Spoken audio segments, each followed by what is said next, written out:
Welcome to Uncanny X-Minutes, where we bring you the comics behind the movies. I'm producer James. I'm Stasia. And special guest, Nick from Alleycat Comics. Hi, Nick. Hey, guys. Thank you for having me. We are watching X-Men The Last Stand, minutes 80 through 90. It's getting intense. You want to hear what happens during those minutes? Tell me. The X-Men clash with Magneto's army. Juggernaut and Kitty Pryde go after Leech, and Magneto gets the cure. There's also the only other instance of the fastball special. When we mentioned it episodes ago, I was like, I think this is the only one. Like, no, there is technically one in here. It is that, so like we set it up at the beginning of the movie, so it pays off later. Yeah. It's just not a good one. It's Chekhov's gun. It's Chekhov's fastball special. Because Magneto sees him coming and stops him. Yeah, which doesn't count. It works for what he's using it for, is to show that he is working as a team. But as a fastball special, it's no good. No. Right. If it were a test paper, it'd be F+. Just for the fastball special. A+ for teamwork.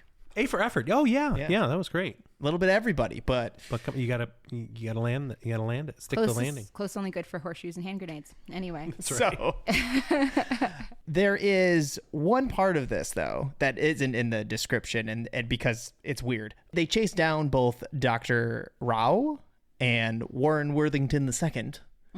Arclight and Kid Omega do. Kid Omega. In big old quotes. So Kid Omega hugs Dr. Rao, pulls out all his quills, kills her, and that's like the only thing he does in this movie. So I was like, let's talk about Kid Omega. Because oh my God. It's weird. This character in the credits is Kid Omega.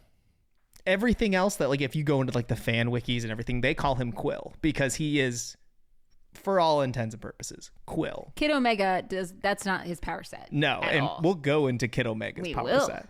Quill, I just want to do for a moment because it is another one of those instances where this character was like just created and they threw him in the movie. Yeah, you have a long track record with like this kind of era of X-Men, so you actually know these people, which a lot of this was going over my head. It's weird. I knew who Quill was. I don't know how I knew who Quill was because once I went back into the books, he's barely in it. Yeah. So Quill's real name is Maxwell Jordan because there's 4 different Quills in the Marvel Universe. Yikes.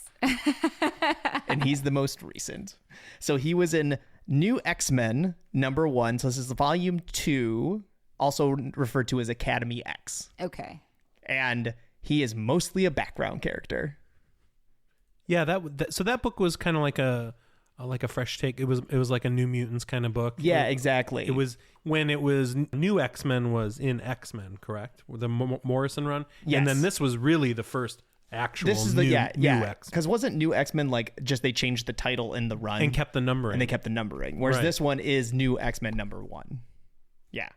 So, but it is referred to as Volume 2, which is confusing. Anywho, right? Because if you use Marvel Unlimited and you put in new X-Men, it does the Morrison run is one of the first things that pop like up. 130 something or yeah. He shows up and he is basically they split all the mutants into teams, and he's on Cyclops' team, which is referred to as the Corsairs. Which I love that because his dad. But that's not who the book follows. The book mostly follows Emma Frost's team, the Hellions, is what they refer to them as. That makes sense. Right. So the only time Quill is actually like in a real story and has like real lines, it's actually a Gambit story. It's Gambit #10. 1 issue is all he's really in. They get caught trying to break into Kitty Pryde's office to steal the answers to some homework. Ooh. And so they're gonna get detention.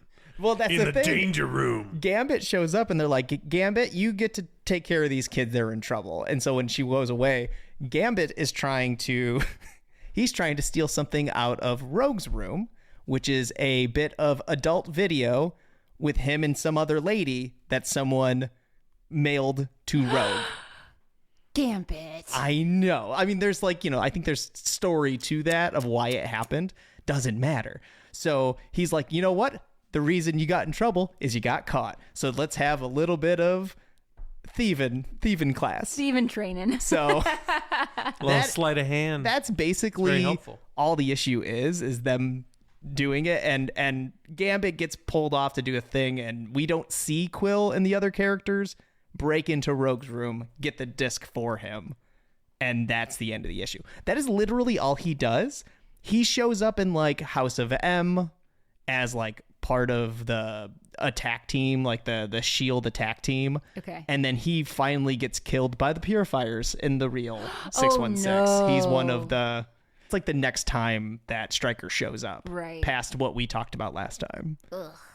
So Brutal. he is basically a nobody, and he was in the background, and then he died. Well, the Krakoa era fixed that. And he shoots his quills. I know it well. So the fact they used him in this role is bonkers. Like, the choices they make continue to baffle me. Yeah. There's so many characters you could pull from. Why and didn't you they make it picked Boom Quill, Boom? And they named him Kid Omega. That's more annoying. Whose decision was that? It's not Brett Ratner. It had to be like somebody going...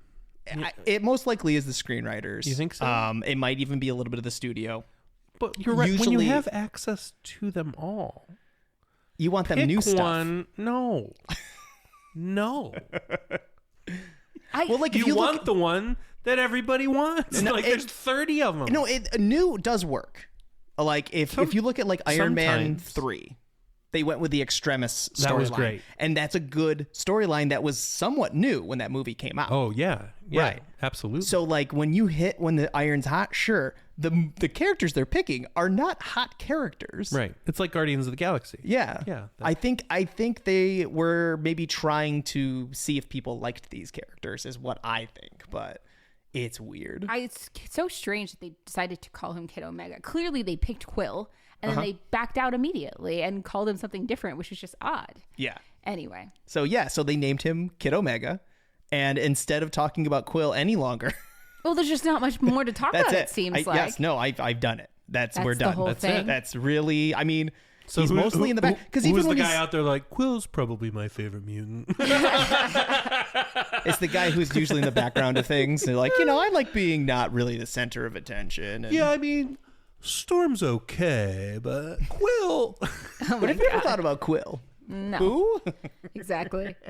I mean, you have the original, you also have like the New Mutants you could have picked from. The original New Mutants, you could have picked the second round of New Mutants that becomes X-Force with Cable. I mean, how many bad guys could you have picked? There's so many. Literally any of the original Hellions. You could have picked some Morlocks even. If you're going to use Arclight and Callisto. Yeah, pick more Morlocks. That's fine. Something. Caliban, you kind of used his powers, but not Caliban in this movie. Very confusing. Sure. Anybody, really. Anyway. So, Stasia, I know you have an affinity for Kid Omega. The actual Kid Omega. The actual OG Kid Omega. Quentin Quire, also his full name, as revealed by Professor Xavier to humiliate him in front of the entire student body. Quintavious Quirinus Quire. Nobody ever calls him that. It's Quentin Quire. I'm not going to lie. When we were pregnant for one of our children, we were like, well, if it's a boy, I want them to have because I have a kind of a basic last name. I want them to have a really cool middle initial. Yeah. So it was between Q and X. Those are both cool. Which honestly probably would either end up being Quentin or Xavier. Let's be honest. Yeah. And either would have wrong worked. with that. Nice strong name. Right. Nice strong. And then it's like blank Q blank, it's got or X. As long as there's no more like Kylers. Kyler Q. Oh, God. Kid Omega. He is my favorite character, and I have gotten a lot of pushback about this, especially for people who have only read him outside of X-Men comics, especially outside of Wolverine and the X-Men specifically. Are you talking? Wait, are you talking about your husband? Do we need to whisper about this? No, okay. What's up? In our other podcasts, sometimes I talk about X-Men, and somebody mentioned they're like very surprised by the fact they're like, why do you like Quentin Quire? They had only read West Coast Avengers, and I was like, oh, okay, yeah. And I was like, I'll get into West Coast Avengers later. But that's way later. I know. Yeah. There's just too much. So Quentin Quire is basically, I would have argued under the original definition, an Omega level telepath. Telekinetic-ish? Telekinetic, telepathic. Yeah, like his he does things a little differently. He usually is more telepathic earlier and more telekinetic later. Right. But he is iconic for his telepath shotgun. It's very weird. Yeah, it's like ghost. It's not really a thing that he's moving around. It's like a figment of a shotgun that actually shoots psychic blasts. Yeah. It's very cool. That is cool. Anyway, he doesn't start that cool, unfortunately. Kid Omega goes through. He's been through some stuff. He does not start that No, cool. he doesn't. First of all, he doesn't start off with his iconic pink mohawk, which I didn't know. I was thrown by that. Yes. If you go back to his like really early issues in the new X-Men, the first series, so that is the one that was renamed that we talked about, 134 to like 139-ish, where he is at Xavier's school. Xavier's still there, and he's supposed to be like tutoring under Xavier. We talked briefly about this when we talked about Glob Herman. This is where he creates the riots. Buddy. Yeah. This is when they're on Kick. There's like that whole drug subplot or whatever. But like even preface to that, he kind of just has like this like reddish brown hair. Yeah. And he's pretty nerdy looking. He's a huge nerd. He's a loser. Like, honestly, capital L loser. Which is funny because he has glasses, like, later. In his punk rock look, he always has glasses on. Yes. So it's not, like, unheard of that he would look nerdy. Right. But he definitely transitions. And I think different artists draw him differently also. It shifts wildly. But for the most part, he's gotten cooler later. And he starts off as an incel. I actually am very serious about this. Yeah, totally. I was rereading this and looking at his storyline as a whole, and I realized so much of Quentin Quire, this like telepathic character who is like a rebel without a cause, kind of. He's like trying to stand up for mutant rights, but also is kind of Magneto-y, where he is like very, especially when he's on Kick, he's very reactionary, and he's killed humans. He does. Like he's got a body count too. And I mean, they put him on X-Force later. So. They do. Yeah. That's why he's on X-Force. Usually you're not on X-Force unless you have a body count already. Yeah. And like the whole beginning stories with him and the Stepford Cuckoos, which we've also talked about on this podcast, which are, I'm so glad you guys have all listened to the other episodes because you'll need them. I'll keep putting things in here. So the Cuckoo Stepfords are Emma Frost's clones, and there's 5 of them, and they're often referred to as the 5-in-1. Yes. Not so much anymore. Not anymore, because numbers dwindle, and we'll get to one of them dwindling today. In this story. Yes. But they sort of move, act, and think and talk as one, but they're a group of 5. Yes. Basically, he has kind of been set up as this incel antagonist. If you look at his storyline from far away, so much of the first part of it until Wolverine and the X-Men, until Edie, until that like change in his character, he's basically just this creep that is constantly following around the Stepford Cuckoos and trying to hook up with Sophie, including after he gets her killed with his riot at Xavier. She does a heroic sacrifice with the 5-in-1. They take a piece of I think it's the Phoenix, right? Or no? No, they take Kick. No, the Kick. That's what it was. Yeah, they Kick. take Kick. Phoenix is later. So Kick, and Sophie dies. And there's a whole subplot. So they're not 5-in-1 anymore. So now they're 4. And they hate him, obviously, for obvious reasons. She hates him too. And he tries to tell her that I did all this to impress you. And she's like, die. Basically, gross. Ew. I think it's like the actual line. She dies. The Phoenix comes to Earth at some point, and he literally drags her rotting corpse to the Arctic and tries to get to the Phoenix to revive her. The Phoenix somehow does. And she literally wakes up, also says, ew, and then literally refuses to live and dies again because she thinks he's so gross. Okay. Love it. That's a level of you that I don't know. I mean, that's deep. That's a deep cut. That's a lot of you. That's a lot. And I just want to frame that because I think that storyline is like, that is the beginning of Quentin Quire. That's like a wake-up call. That second ew, real wake-up call. And he is like, everything up until that point is, he is kind of a loser, he's gross, and he's not, the character isn't very charming in any way. No. Not at all. That might have been the cat. I mean, when you bring a girl back from the dead and she's like, Nah. I'd actually literally rather be dead. Then you might go home that night and you might rethink a thing or two. You might go, hey, maybe I'll get a pink mohawk. He lives in a tube. He's like a psychic energy in a tube. Well, he's an energy being because he gets killed by the 5-in-1 by the Separate Cuckoos at the end of that riot. Like, well, he isn't killed-ish. I feel like his psychic entity gets knocked out of his body. Zorn basically, like, the only thing they could do to heal him was like put him in this like tube thing. Yeah. And so he like does this. He gets the second ew. He goes back to being in the tube under Beast's control, and he kind of just lives there for a while. Yeah. I was surprised how much time sort of passes between these things happening. Yeah, it was interesting. I feel like Kid Omega was like a character that they were like, this might be the end of him. And if that was the end of him, he would be 5 minutes like Quill, and we would never talk about him again.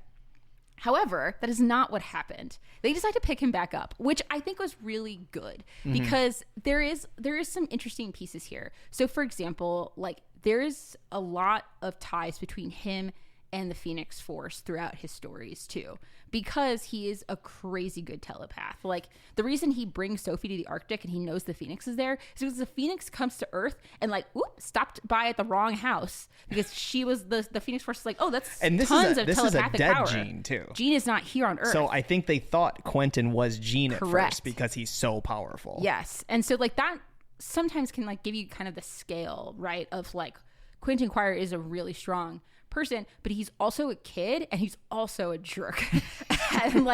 and Professor Xavier had a really hard time with him. Like that's why he was starting these riots and stuff. He was struggling to control him. It was difficult and he basically couldn't. He becomes that energy being and Xavier cannot save him. Like he has to live in the tube.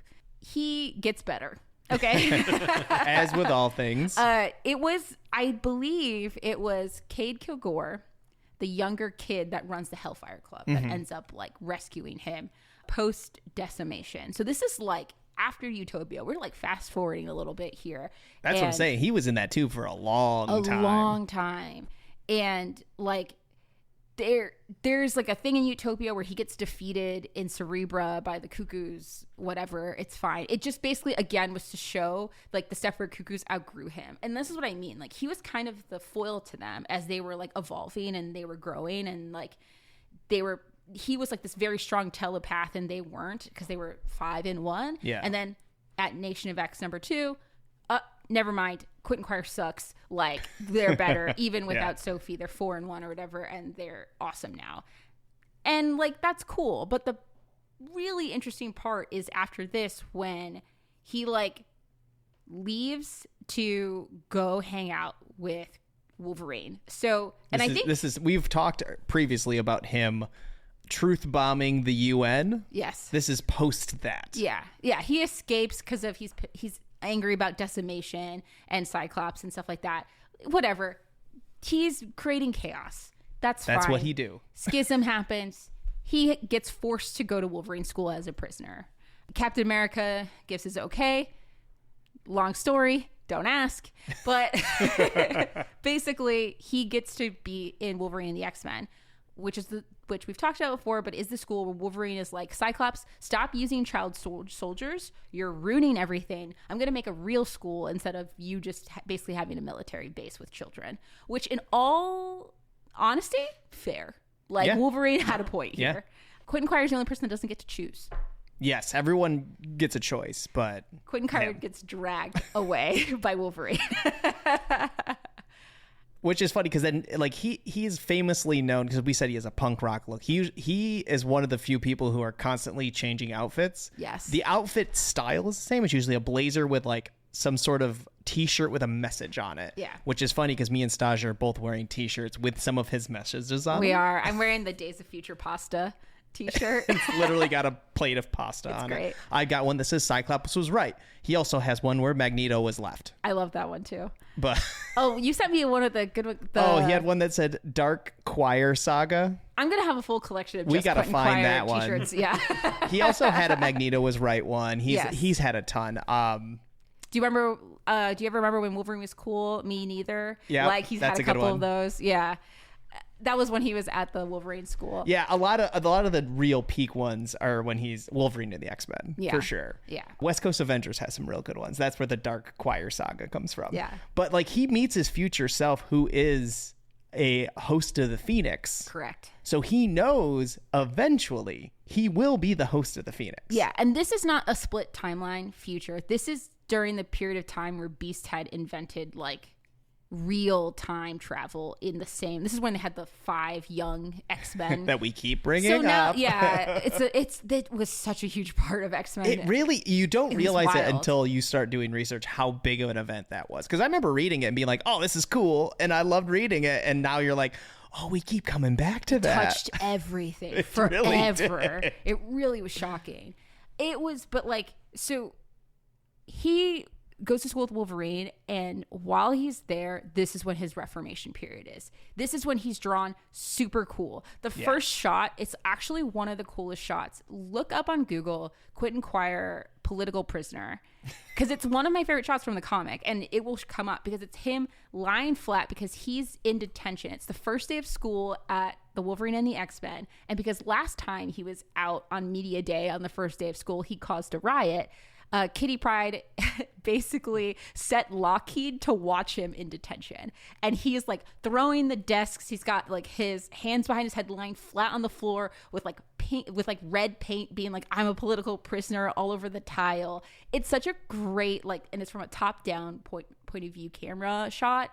It's so cool. It like really reestablishes who this character is. It's like moving him from like this weird incel that's just obsessed with the Stepford Cuckoos into like this kid who is kind of like punk rock and is really passionate about like, one, getting power because he is kind of like a jerk in that way, but also at the same time, because throughout the story, he starts doing heroic things. He uses his cleverness and his like kind of trickiness and stuff like that to like help his teammates save people, etc. He graduates from Wolverine and the X-Men. He teaches at the school there. Like at the end of this, like at the beginning of the second run, he has like basically an entire character transformation into this cool punk rock kid with this relationship with Edie. But also the issue is the Phoenix. So he sees his future self. That's a huge turning point for him where he doesn't want that future. Yeah. Basically, he doesn't want his future to be dictated to him. And he can't find a way forward through either the villains or the good guys. Like even the Hellfire Club isn't like suited for him. Like when he's there, that was the Hellfire Academy arc that we've talked about previously. In the second run of like the second volume of Wolverine and the X-Men, he's basically there and like washed up, and Wolverine is like lost his healing powers at this point and is going to see Quentin Quire to try to get him to return to the school. And Quire like stops them from beating him up, but effectively tells Wolverine to get lost. Like he's kind of tired and directionless. Okay. And I think that's when his character, like this Wolverine arc, the good guy arc, and then ultimately his failure to be a full good guy, and then like finding himself in this gray area and not knowing how to move forward, is what makes him interesting. Yeah. That is what makes him cool. When he leaves that inceliness behind, he moves into this new era of his like life. I think it's really interesting. I know that there's some stuff after Wolverine and the X-Men in West Coast Avengers and things, which you've read. So before West Coast Avengers, this is post-Decimation. He's part of Generation X, which is Jubilee's team at this point. And there's a storyline where he was supposed to hang out with Krakoa, who was, you know, the grounds of the Jean Grey School for Higher Learning. And Krakoa got restless and then went to go find him, and so caused a bunch of destruction. And they're like, dude, you're being a jerk. Even you said you were going to be back. You even forgot Krakoa. Like, yeah. So him and Krakoa go out to the ocean and just hang out because he's sick of people. Yeah, for a long time. So he kind of is he's Krakoa before Krakoa was Krakoa. Like, he's just hanging out, being his own island. During this, there is a crossover with Mighty Thor. So Mighty Thor is the storyline where Jane Foster is Thor instead of Thor Odinson. And so Kid Gladiator, Warbird, and this version of Thor, Jane Foster, they show up on Krakoa and are like, hey man, we need your help. And they're like, what's up? Apparently there was some Shi'ar gods. They were like losing this battle with other gods, and they ended up summoning the Phoenix. Okay, and they're like, oh, well, Quentin Quire has experience with the Phoenix, and is so. I think they also mentioned that he's supposed to be a future host, so he comes to help them out.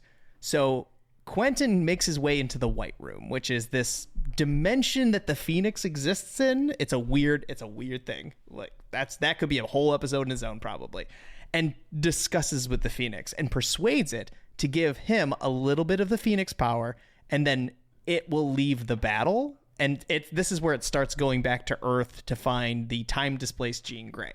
Once again, all connects to everything. Yeah. So, for a while, not very long, but for a bit, Quentin Quire has a little bit of the Phoenix Force in him. Yeah. Not full-blown, because the Phoenix is even like, this isn't your time. You are not ready for this yet. So we still have not gotten to whatever that point is. Full-blown Phoenix. Yeah, no, because he ends up using the Phoenix Force. Correct. Because this is how Jubilee stops being a vampire. The one thing that I didn't like that he did, because I love Jubilee as a vampire, but I respect it. Jubilee was a vampire for a while. For a while. And Jubilee, there was like the situation was something where it was dire. She was outside in the sunlight. Yes. So he saved her by giving up this portion of the Phoenix. And in doing so, it's not really discussed here, but it is when he gets to West Coast Avengers that he actually gets a little bit depowered. Like his power scale gets turned down.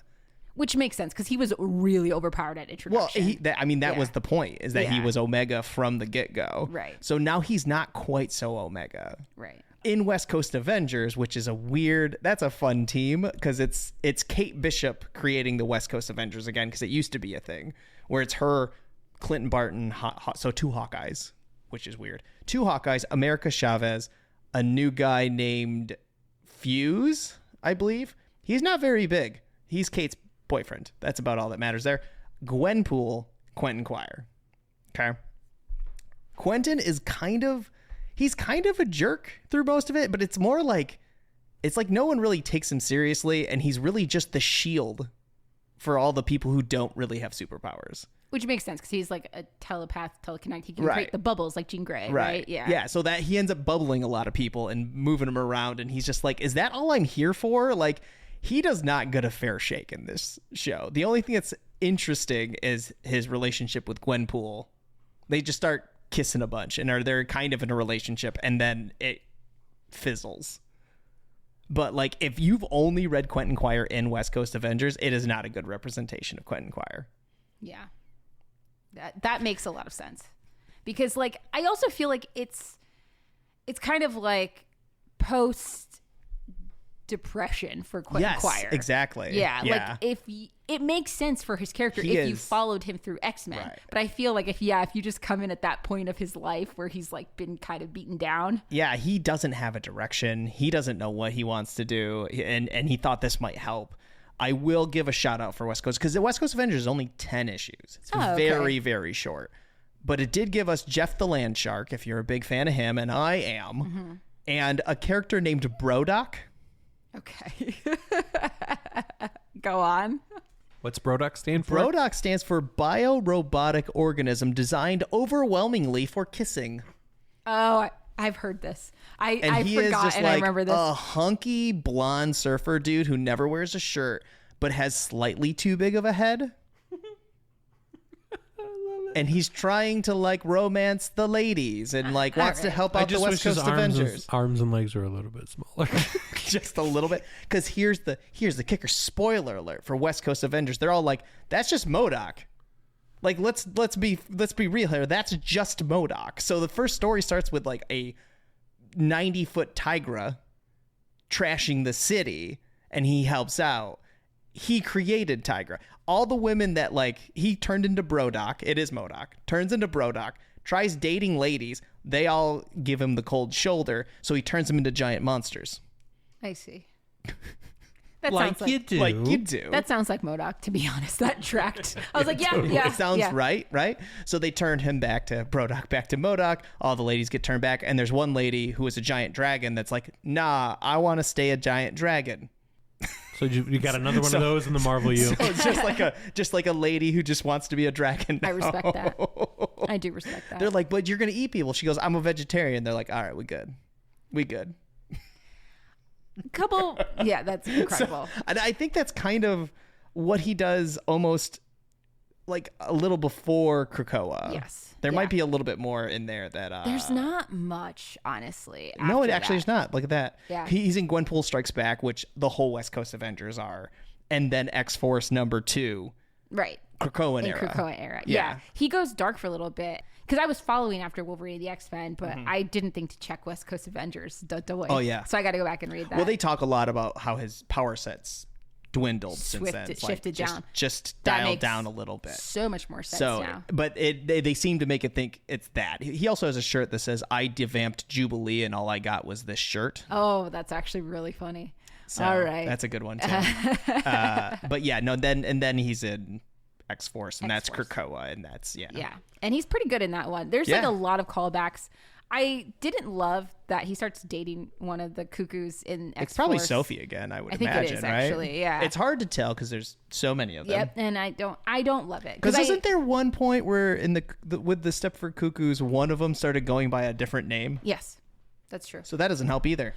I guess like for me, the issue is just like I kind of liked the idea that the cuckoo stuff, like that was the delineation for the character, and to him to go back and like be with the cuckoos. I haven't read the whole X-Force run, so I mean, caveat. he ends up dating one for a while, Right, and I don't she love she that. sort of breaks off from the rest of the cuckoos. Yeah, and also like I can there's- see what, like, after what you've described and after what we've actually read. At the time, I was like, oh, this is cute. He's dating one of the cuckoos. I did not know their history. Yeah, so it didn't read super well for me personally. I can see feel why. like that they were trying to be like, oh, he's matured and now like they're together because he's actually like grown up. Because that's like how they were pitching him. They put him in Yeah. that ugly new costume. Oh, I don't like it. I'm not even talking about it. And they do a throwback because it was like Jumbo Carnation designed it, which is Sure. like why he got a mohawk in the first place, because he gets murdered, and that was the whole reason for the riot. Because he thinks, long story, he thinks Jumbo Carnation was murdered. Xavier says that he overdosed from kick. Long story, it doesn't matter. But like the point is, I get why they were making those callbacks in Krakoa. I don't like them. I think No. that like I liked the fact that there was like a clear delineation, especially there's a point where he starts ignoring Sophie because he's busy being in X-Force, and I'm like, all right. Yep. Come on, man. Anyway, long story short, I have one last thing I want to talk about. Sure. Quentin Quire, and I know we're already over, but I'll make it quick. There is a hanging plot thread besides the Phoenix Force. Yeah. That has driven me crazy because it involves two of my favorite things. One, Quentin Quire, and two, the Siege Perilous. Okay. Okay. When Quentin Quire goes to meet Cade Kilgore at the Hellfire Club. It's called the Hellfire Club at this point. So Yeah. he's the young Black King, right? The Hellfire, he hears from Cade that the Hellfire Academy was there to like make sure to create supervillains so he could sell Sentinels, right? That's the whole thing about the Sure. Hellfire Club, right? What is supposed to happen when the students graduate is that they get pushed into the Siege Perilous to like be sent out to be villainous and like whatever somewhere else. They pushed Quentin Quire into the Siege Perilous. The Siege Perilous violently spit him out and was like, no, we're not doing this. Okay. The Philistine, which is the caretaker for the Siege Perilous, said that had not occurred in 5,000 years. Oh. That Why? has not been picked up, and it's driving me crazy. And it's been a while then. It's like I think it's just lost to time. Yeah. It was like a writer had a little note thing. I beg you, writers in Marvel, please write the story, or I'm gonna have to write fan fiction. We're at that point right now. Like It's going to happen one way or the other, officially or unofficially. I would love to know. We've talked about the Siege Perilous before. That's when Colossus goes in. He comes out a painter, like, or it's Aurora ends up living in Illinois. you essentially get rebooted as somebody else. As somebody else, you lose your memories. Why does would the they kick him Siege out? Perilous not want Quentin Quire in there? Why? And who was the person 5,000 years ago that got rejected by the Siege Perilous? Good question. Also would love to know that. I want that story. I want that story. Maybe it's one of those Savage Avengers. so bad. Who knows? If I miss something, which is possible, and any of you listeners know that they've referenced this somewhere, I beg you to Call to tell action. me. But I am pretty sure, because I've read a lot of this stuff, most of it, it's not brought up again. Yeah. I need someone to I write need this. something. And the only thing is, it's possible that it's in the newest stuff because I'm not totally caught up. I don't think I've ever read anything about that. Okay. Yeah, you're looking at me like, no, definitely not. Yeah. No, I think you got something there. I need it. I need it. All right. Well, we'll end on a mystery this week. Nick, where can people find you? Well, you can find me at Alleycat Comics in Andersonville in Chicago. We're at 5304 North Clark Street in the rear. You can go to alleycatcomics.com, or we're on social media. Go to TikTok. You can watch our videos. I always do. Social. They're great. Thank you. I watch your videos as well. Oh, thank you. I like them. Yeah, Instagram, Facebook, all that stuff. Fantastic. Thanks for having me. Appreciate it. No problem. And then I guess that'll wrap it up this week. I've been producer James. And I'm Sasha. And I'm Nick from Alleycat Comics. And we'll see you for the next 10.